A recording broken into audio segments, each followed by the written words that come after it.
Hello everyone. आज हम शुरू करें क्लास 10th का चैप्टर जिसका नाम है लाइट रिफ्लेक्शन एंड रिफ्रैक्शन। चलिए इसको डिटेल में समझते हैं। सबसे पहले लाइट क्या होती है। लाइट एक एनर्जी का रूप है, ऊर्जा का रूप है। ये हमें चीज़ों को देखने में मदद करती है। ये दोनों तरह से एक्ट करती है, वेव के रूप में भी, तरंग के रूप में भी और पार्टिकल के रूप में भी, यानी कि कण के रूप में भी होती है ये। इस पार्टिकल को हम बोलते हैं फोटोन। जो लाइट पार्टिकल के रूप में होती है, उन छोटे छोटे पार्टिकल्स को हमने क्या नाम दिया? फोटोन। अब ये फोटोन होते क्या हैं? ये होते हैं पैकेट्स ऑफ लाइट, लाइट के पैकेट। इनको ऐसे समझो, जब ये ऐसे ऐसे ऐसे ऐसे ऐसे सीधे सीधे चलेंगे, ये एक रे बनाएंगे लाइट की। तो ये पार्टिकल्स क्या है? फोटोन है। नेक्स्ट हमारा रिफ्लेक्शन क्या होता है। इसको ऐसे समझो, जब भी कोई स्मूथ सरफेस हो, स्मूथ सरफेस,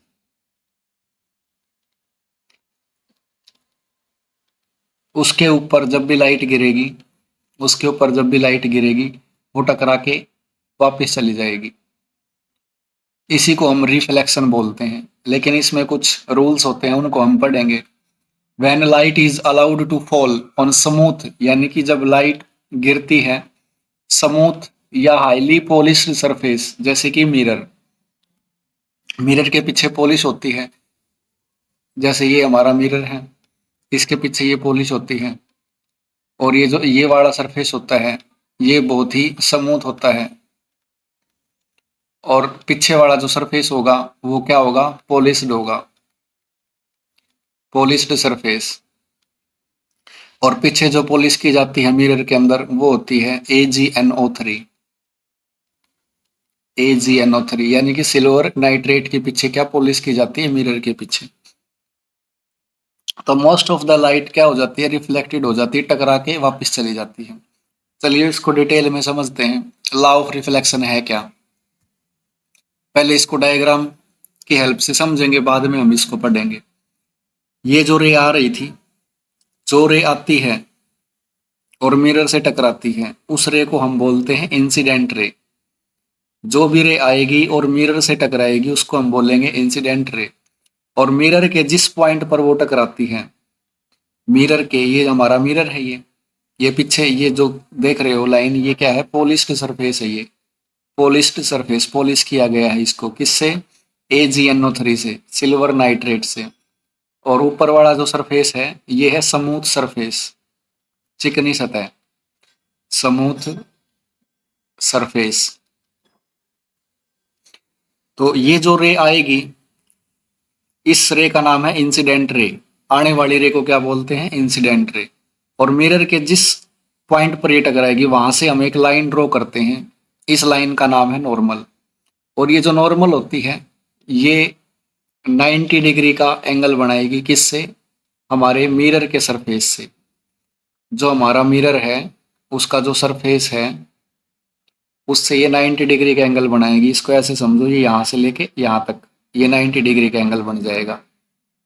ये जो लाइन है, ये इसको इमेजिनरी लाइन बोलते हैं, काल्पनिक रेखा हम बोलते हैं। फिर ये क्या करेगी? यहाँ से टकरा के वापस चली जाएगी। इसी को रिफ्लेक्शन बोलते हैं। अब ये जो रे टकरा के वापस गई, इस रे का नाम है रिफ्लेक्टेड रे, क्योंकि ये टकरा के वापस गई है। अब हम समझेंगे एंगल आई क्या होता है और एंगल आर क्या होता है।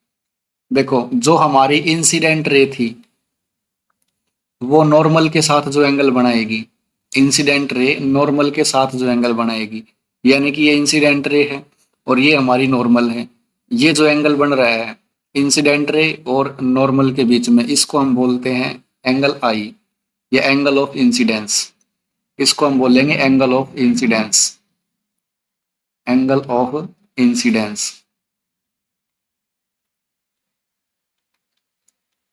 एंगल आर क्या है? ये जो हमारी रिफ्लेक्टेड रे थी, इस नॉर्मल के साथ जो एंगल बनाएगी, ये वाला जो एंगल होता है, इसको हम बोलते हैं एंगल आर।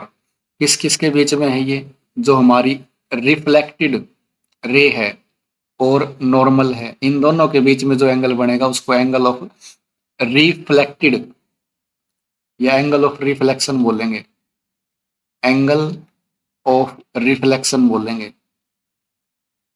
रिफ्लेक्शन। और लॉ ऑफ रिफ्लेक्शन यही कहता है जो हमारा एंगल आई होता है वो हमेशा बराबर होगा एंगल आर के, यानी कि angle of incidence is always equal to angle of reflection. चलिए इसको अब पढ़ते हैं। The angle of incidence is always equal to angle of reflection, ये हमने अभी समझ लिया, एंगल आई और एंगल आर दोनों बराबर होंगे। The incident ray, reflected ray and the normal to the reflecting surface at the point of incidence lie in the same plane.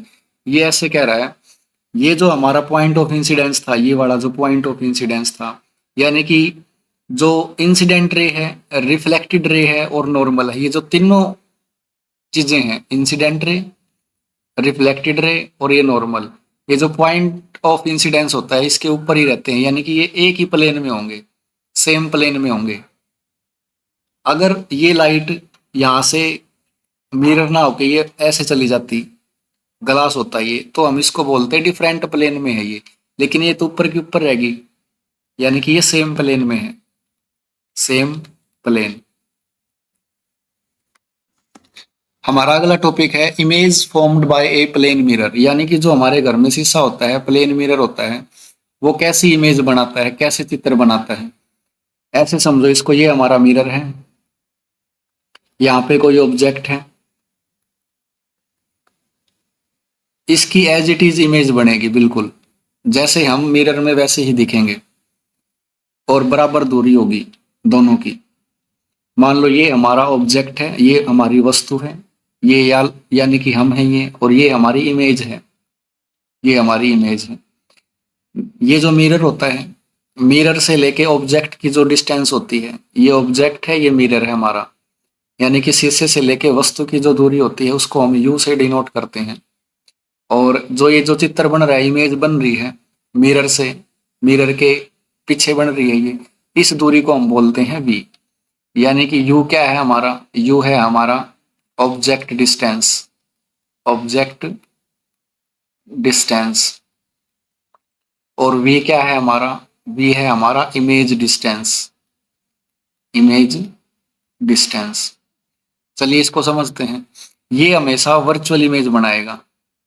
Virtual image क्या होता है, ये काल्पनिक होती है, इमेजिनरी होती है, इसको हम डायग्राम से समझेंगे वर्चुअल इमेज होती क्या है। जैसे ये हमारा प्लेन मिरर है, ये हमारा प्लेन मिरर है, ये पीछे इसके पॉलिश की हुई है, यहाँ पे कोई ऑब्जेक्ट था, ये हमारा ऑब्जेक्ट था। अब हम इसके अंदर अप्लाई करेंगे लॉ ऑफ रिफ्लेक्शन। ऐसे समझो, ये पहली रे गई, ये थी हमारी पहली रे, ये गई, ये शीशे से टकराई, शीशे से टकराते ही ये जो लाइन है हमारी, ये क्या है, ये है हमारी नॉर्मल, इसको हम नॉर्मल मानेंगे, क्योंकि हमने पढ़ा था ये जो नॉर्मल होती है ये परपेंडिकुलर होती है मिरर के, तो ये मिरर के क्या है, ये परपेंडिकुलर है।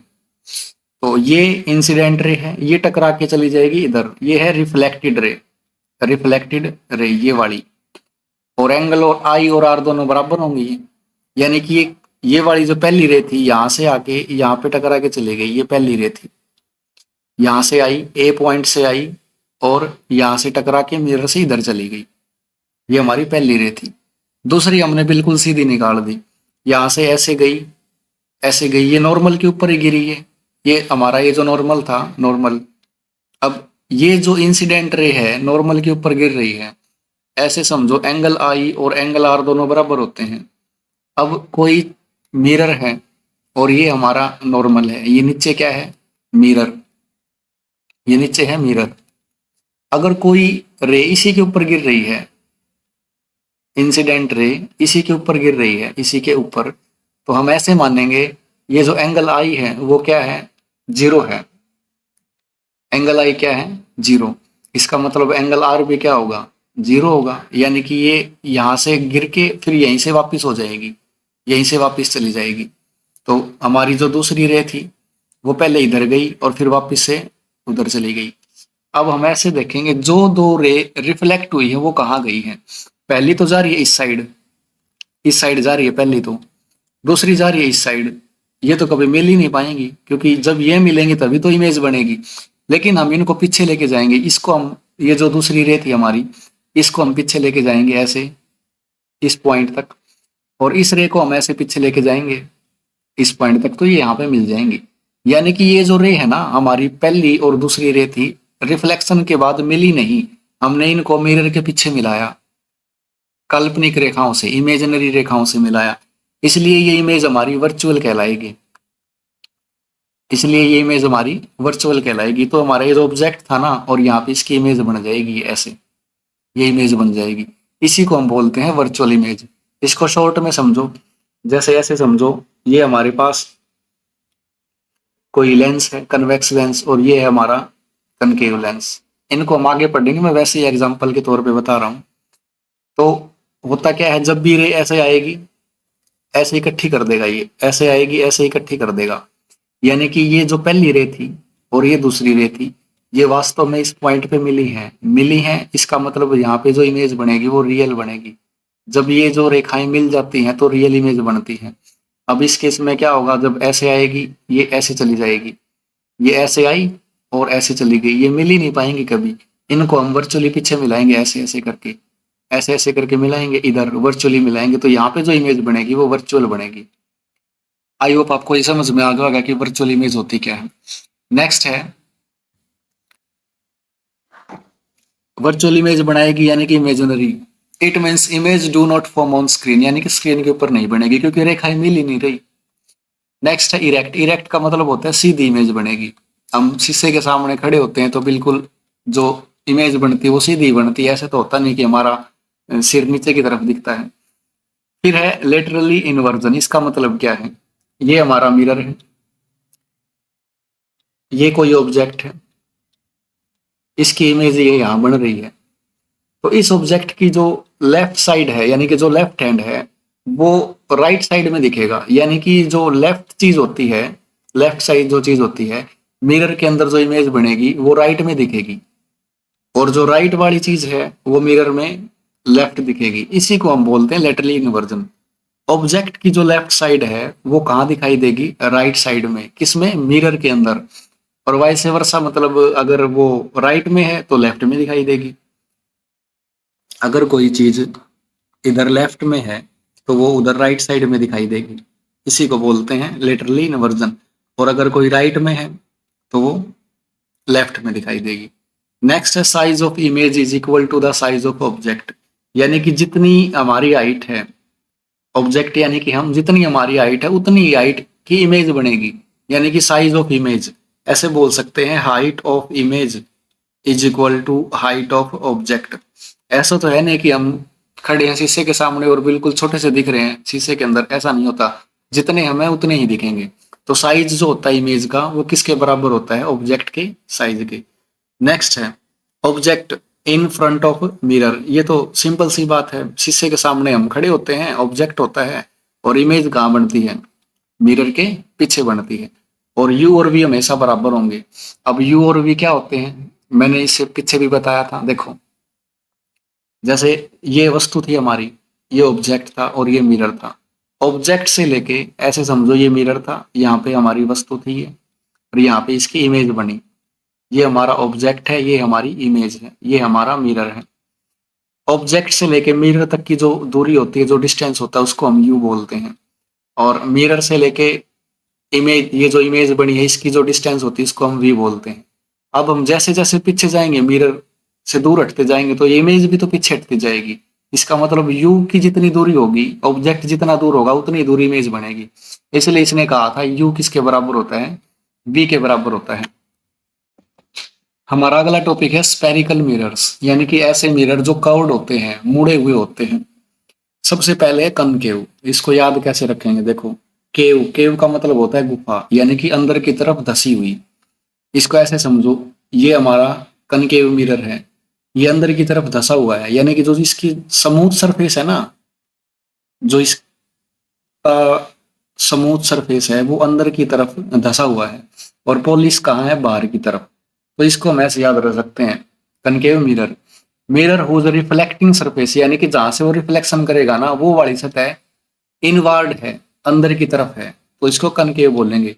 और रिफ्लेक्टिंग सरफेस अगर बाहर की तरफ हो, उसको हम बोलेंगे कन्वेक्स मिरर। जैसे कि ये बाहर की तरफ इसकी रिफ्लेक्शन है, बाहर से लाइट आएगी, टकराएगी, रिफ्लेक्ट होके चली जाएगी, इसमें अंदर की तरफ लाइट आएगी, टकरा के वापस चली जाएगी, ऐसे। तो ये है कनकेव मिरर, जो अंदर की तरफ धसा हुआ हो, पॉलिश बाहर की तरफ हो। और कन्वेक्स मिरर, जो बाहर से क्या हो, रिफ्लेक्टिंग सरफेस हो। इसको हम बोलते हैं कन्वर्जिंग मिरर। इसको हम समझते हैं कन्वर्जिंग मिरर होता क्या है। कन्वर्जिंग का मतलब होता है जो हमारी लाइट की रे आ रही हैं उनको कोलेक्ट करना, एक पॉइंट पे इकट्ठा करना, कोलेक्ट करना एक पॉइंट पे, यानी कि इसी को बोलते हैं कन्वर्जिंग। अब इसको समझो एक बार, जैसे ये हमारा कनकेव मिरर है, ये पीछे इसके पोलिस है, ऐसे पोलिस है, और ये इसकी प्रिंसिपल एक्सिस है। इसको हम पढ़ेंगे आगे क्या होती है प्रिंसिपल, बस मैं ये बता रहा हूँ कन्वर्जिंग क्यों है। ये रे ऐसे ऐसे आई, ऐसे आई और इसने यहाँ पे इसको इकट्ठा कर दिया, इधर इधर आ गई ये टकरा के। फिर एक रे ऐसे आई और फिर इसने ऐसे यहाँ पे इकट्ठा कर दिया, यानी कि ये जो दो रे आई थी ना, इसने एक पॉइंट पे इकट्ठा कर दिया जिसको हमने एफ बोला। इसके फोकस पे ये इकट्ठी होगी, तो ये कोलेक्ट कर रहा है लाइट की रेज को, इसलिए इसको कन्वर्जिंग मिरर बोलते हैं। डाइवर्जिंग का मतलब होता है फैला देना, जितनी भी रे आके टकराएंगी इससे वो फैला देगा उसको। ऐसे समझो जैसे मान लो ये क्या है, हमारा कन्वेक्स मिरर है, अंदर पोलिस है इसके ऐसे, ये हमारी प्रिंसिपल एक्सिस होती है। जब रे आएगी, ऐसे रे आई तो ये ऐसे चली जाएगी टकरा के, ऐसे चली गई। ये रे ऐसे आई, ये टकरा के ऐसे चली गई, ये फैला रहा है रेज को। ये ऐसे आई, ये टकरा के ऐसे चली गई, इसलिए इसको बोलते हैं डाइवर्जिंग। डाइवर्जिंग का मतलब होता है स्प्रेड करना, जितनी भी रेज आएंगी उनको ये फैला देगा। हमारा अगला टॉपिक है few basic terms related to spherical mirror, यानी कि ये जो स्पेरिकल मिरर होते हैं इनमें एफ क्या होता है, सी क्या होता है, रेडियस ऑफ कर्वेचर क्या होता है, पोल क्या होता है, इनको समझेंगे। ये न्यूमेरिकल में काम आएंगे। इसको समझने से पहले ऐसे समझो, मान लो हमारे पास कोई सर्कल है, कोई भी सर्कल हो उसका एक सेंटर पॉइंट होता है, इसको हमने नाम दिया सी। सेम एज इट इज ये जो हमारे कर्व्ड मिरर हैं, ये है ना पूरे के पूरे घूम के, ऐसे घूम के यहाँ से लेके यहाँ तक एक सर्कल बना देंगे, और ये सर्कल बना देंगे, इसका मतलब इनका कोई ना कोई सेंटर होगा, यानी कि ये क्या है, सी सेंटर ऑफ कर्वेचर। सी हमारा क्या है, सेंटर ऑफ कर्वेचर। किसका सेंटर है ये, हमारे कर्व्ड मिरर का सेंटर है। जैसे सर्कल का सेंटर होता है ना, ये सर्कल है इसका सेंटर होता है, वैसे ही ये हमारे जो कर्व्ड मिरर हैं इनका सेंटर होता है सी। नेक्स्ट पॉइंट देखो, ये जो सी से लेके यहां तक की दूरी, इस पॉइंट को हम बोलते हैं पी। पी यानी कि पोल, पोल। इस पॉइंट को सी सेंटर ऑफ कर्वेचर, और यहां से ये टकराएगी, इसको हम बोलेंगे पी यानी कि पोल। अब सी और पी ये क्या होती है, हमारी रेडियस होती है।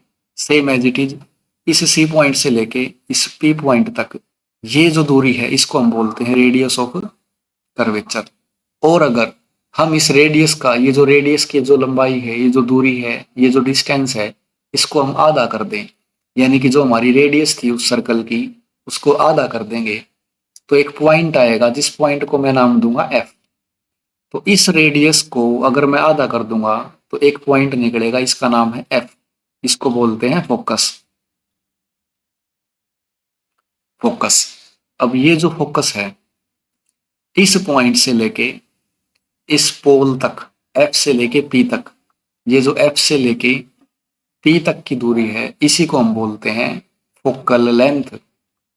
इसी को हम क्या बोलते हैं, फोकल लेंथ। यानी कि इस एफ से लेके पी तक की दूरी को क्या बोलेंगे, फोकल लेंथ। ये हमने पढ़ा था कनकेव मिरर का। नेक्स्ट है कन्वेक्स मिरर। कन्वेक्स मिरर में क्या होता है देखो, ये जो प्रिंसिपल एक्सिस होती है ना, प्रिंसिपल एक्सिस का मतलब होता है कि इसी के ऊपर सारे पॉइंट होंगे, सी बी, एफ बी और पी बी, सारे पॉइंट इसी के ऊपर होंगे।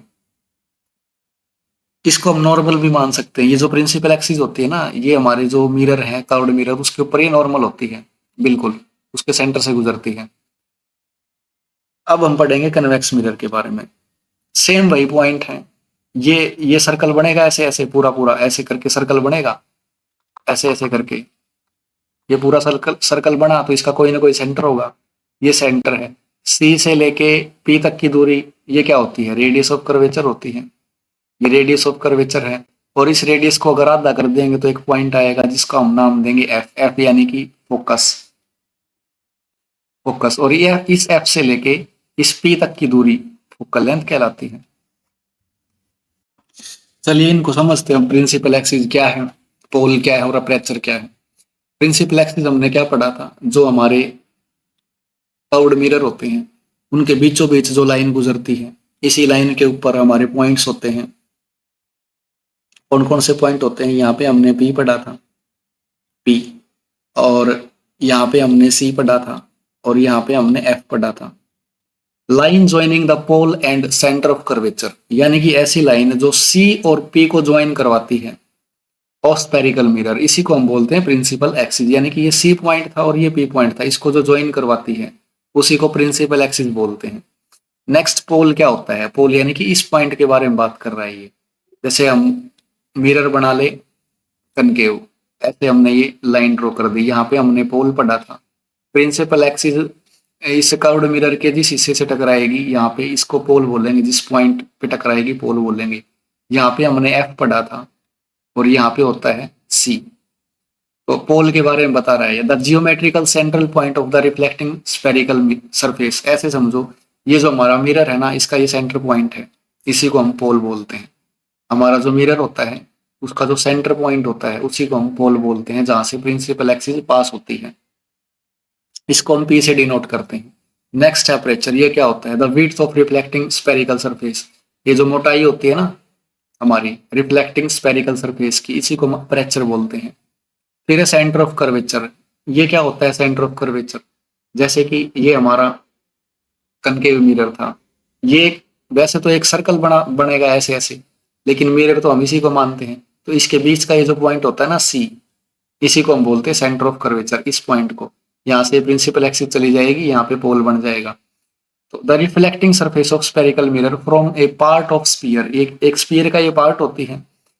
इट हैज ए सेंटर, वही बात है कि सेंटर होता है इसका एक, जिसको हम सेंटर ऑफ कर्वेचर बोलते हैं, इसको सी से डिनोट करते हैं, ये सेंटर होता है इसका। नेक्स्ट है रेडियस। रेडियस वही ये सी से लेके पी तक की दूरी जो होती है, ये रेडियस होती है, सी से लेके पी तक की दूरी। The separation between the pole and the centre of curvature, यानी कि जो हमारा पोल है और सेंटर ऑफ कर्वेचर है, इसकी जो लंबाई होती है पी टू सी तक, पोल से लेके सी तक, सेंटर ऑफ कर्वेचर तक, इसी को हम रेडियस बोलते हैं। उसके बाद है फोकस पॉइंट। फोकस पॉइंट क्या होता है, वैसे तो ये फोकस पॉइंट कौन सा होता है, जब हम रेडियस को आधा कर देते हैं, जो रेडियस की जो लंबाई थी, ये वाली जो रेडियस थी, इसको हम आधा कर देंगे तो यहाँ पे एक पॉइंट आएगा जिसको हमने एफ नाम दिया था। इसको हमने फोकस नाम क्यों दिया, क्योंकि इस मिरर पे जो भी रे आके टकराएंगे वो इसी के ऊपर इकट्ठी हो जाएंगी सारी। The point on the principal axis, ये तो सारे पॉइंट प्रिंसिपल एक्सिस पे ही होते हैं। Where all parallel rays meet after reflection, वही बात है ये कि ऐसे ये हमारा मिरर है, यहाँ पे हमने एफ पढ़ा, यहाँ पे हमने पी पढ़ा और यहाँ पे हमने पढ़ा सी।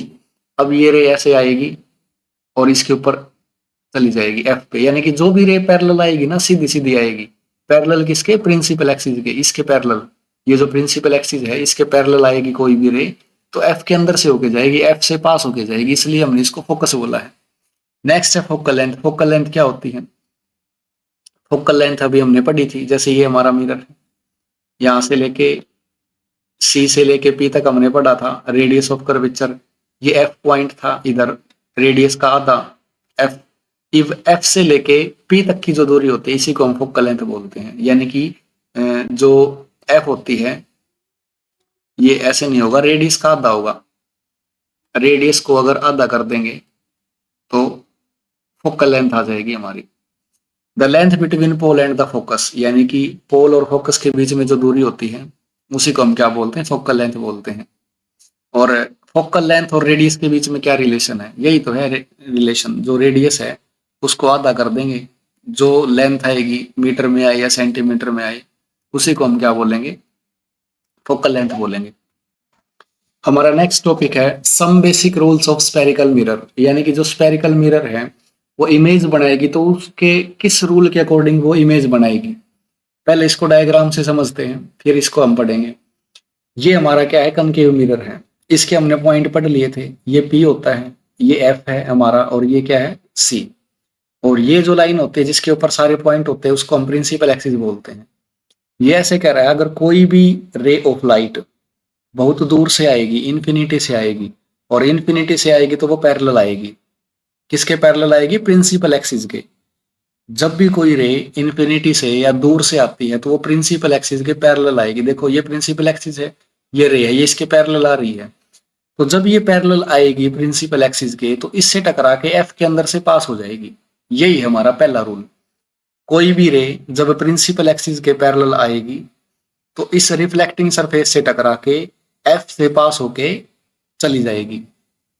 इसी का उल्टा ये है, जब कोई रे एफ से आएगी तो टकरा के पैरेलल चली जाएगी। ये क्या कह रहा था, ये ऐसे कह रहा था कि जो हमारी प्रिंसिपल एक्सिस है उसके पैरेलल आएगी, पैरेलल तो आएगी और एफ से जाएगी, एफ से जाएगी टकरा के। इसी का उल्टा कर दो। अब यहां पे क्या है, एफ से आएगी, एफ पॉइंट से पास होगी, एफ से आएगी और प्रिंसिपल जो एक्सिस है, प्रिंसिपल एक्सिस है उसके पैरेलल चली जाएगी, चली जाएगी। कब? टकरा के। तो अब ये अब एफ से आ रही है, ये एफ से आ रही है तो इससे टकरा के पैरेलल चली जाएगी। ये दोनों रूल एक दूसरे के उल्टे हैं। A ray of light which is parallel to the principal axis, एक रे है लाइट की जो पैरेलल है प्रिंसिपल एक्सिस के, जैसे कि ये पैरेलल है प्रिंसिपल एक्सिस के, always passes through the focus से, वो कहां से चली जाएगी? फोकस से पास होकर चली जाएगी। और इसी का उल्टा कर दो, अगर पैरेलल आ रही है तो फोकस से जाएगी, फोकस से आ रही है तो पैरेलल चली जाएगी। नेक्स्ट हम पढ़ेंगे कन्वेक्स मिरर का। सेम यही है। देखो इसमें इसका फोकस कहाँ होता है? राइट साइड में। ये जो हमारा मिरर है वो इसका, ये इस साइड क्या है? लेफ्ट, और इधर क्या है? राइट।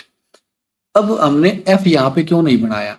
देखो क्योंकि सर्कल तो हमारा इस साइड बन रहा है, ये जो सर्कल ऐसे बनेगा, ये सर्कल तो हमारा ऐसे बनेगा, तो सेंटर तो इधर होगा, जहां सेंटर होगा उधर फोकस मानेंगे, ये तो पोल होता ही है। तो जब भी कोई रे पैरेलल आएगी प्रिंसिपल एक्सिस के, ये प्रिंसिपल एक्सिस है हमारी, ये प्रिंसिपल एक्सिस, इसके पैरेलल आएगी इन्फिनिटी से, तो क्या रूल था? एफ से जानी चाहिए। लेकिन ये जो मिरर है ये तो फैलाता है रेज को, मिलाता तो है नहीं, तो किसके हिसाब से फैलाएगा? ये ऐसे आई, ऐसे आई, तो इस पॉइंट के ऊपर इस एफ के हिसाब से, इस एफ के हिसाब से, इस एफ के हिसाब से ये ऐसे चली जाएगी, ऐसे चली जाएगी, इसको फैला देगा। यही रूल है हमारा।